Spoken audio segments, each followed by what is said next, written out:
fire breaks out at WSU. A musical begins tonight in Pullman. And the Pullman Greyhounds baseball team is victorious. Tonight, those stories and more as complete coverage of your local news starts right now. Those April showers are starting to clear up along with the wind. I'm Jasmine Saxby, and I'll have your weather after the break.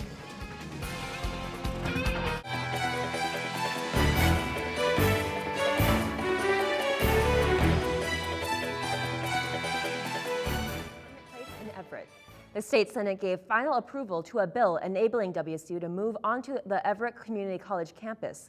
The move will allow WSU to run the University Center of North Puget Sound. This would take place July 2014 if WSU completes a series of tasks, including writing a plan for operating the center. WSU also must begin offering engineering classes at the center before the transfer date. Governor Chris Gregoire is expected to sign the bill. And welcome back.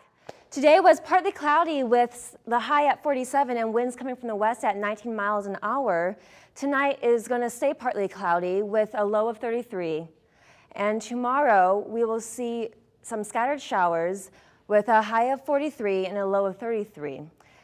Sunrise will be at 5:38 a.m. and sunset at 7:56 p.m.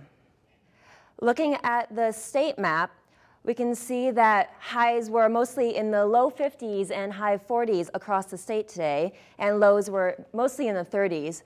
And then moving from the east over to the west side, we can see it got progressively more cloudy with some light rain in Vancouver. Doing 2 final theater productions is different enough already, but one of these shows has added yet another element to close the department on a high note. When walking through the lobby of Daggy Hall, it's impossible to miss the display of art covering the walls and hanging from the ceiling. Since we're having 2 shows, The Laramie Project and The Shape of Things, I was in charge of both lobby displays. Having to design for 2 shows, Courtney realized he had an opportunity to expand his display throughout the entire lobby. The Cougars fell to Wichita State 75-44 earlier tonight in the NIT semifinal in New York. Guard Klay Thompson sat on the bench for much of the game due to some early fouls. It was the last game for guard Ben Lowen.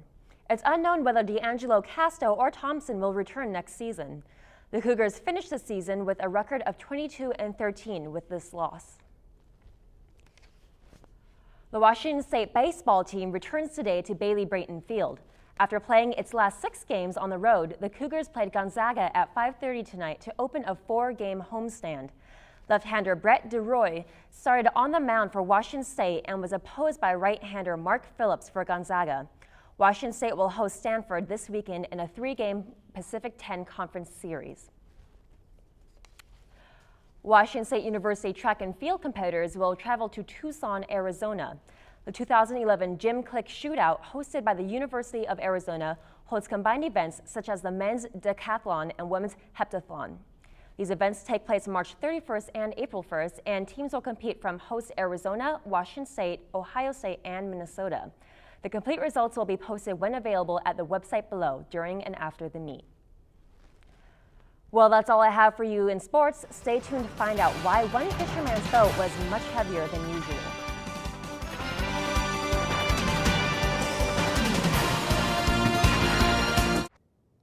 Two cars collided head-on, killing 1 person and injuring 3 more on Highway 395. Neither the identities nor the extent of the injuries have been released at this time. Heavy hail pounded the highway around the time of the accident this afternoon, but it is not known if that played a factor in the crash. The collision on Highway 395 near Arden blocked traffic in both directions, but a detour was set up to alleviate traffic delays. The Washington State Patrol closed the highway for more than 3 hours. Everybody's a racist. Like, on some level, everybody is. Anybody that says they're not's a liar.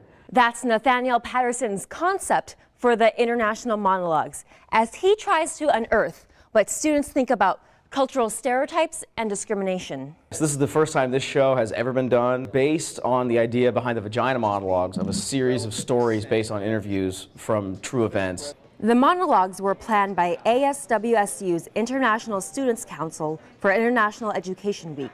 Every year we're trying to educate people around the campus or even off campus to know more about what international students think. ISC teamed up with Stage, the student theater group, and together they created the original international monologues. For Cable 8 News, I'm Jasmine Saxby. Tune in every weeknight at 7 and 10 o'clock. Have a good night.